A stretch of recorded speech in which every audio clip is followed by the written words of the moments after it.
प्रॉपर्टीनी किंमत कधी भेटत भावसानी जवळ ती रोडवर शे, रोड टच से, तर तुमनी प्रॉपर्टीनी किंमत तुम्हाला मन सारखे तुमले भेटी.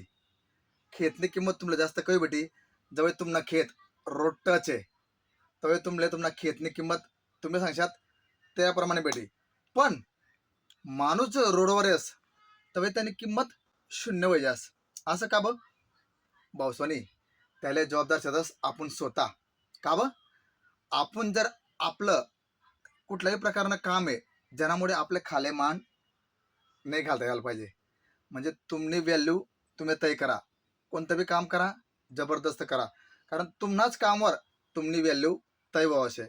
तुम्ही अभ्यास करांताच तुमनं जे बी नेचर आहे, तुमनं जे बी वागणूक आहे ती परफेक्ट ठेवा, तरी तुमनी किंमत होईल.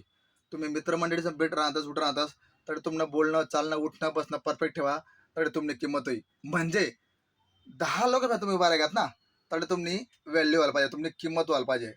आणि मना सांगाना मेसेज अवश्य की तुम्ही कोठे बी जावा, तुम्ही नाही बी राहत ना तरी 10 लोक सांगायला पाहिजे की यार तो व्यक्ती राहस ना, काहीतरी वेगळाच माहोल बन जास, काहीतरी जबरदस्त असं एकदम कॉन्सेप्ट बन जास. म्हणून स्वतःनी व्हॅल्यू तुम्हीच तय करा.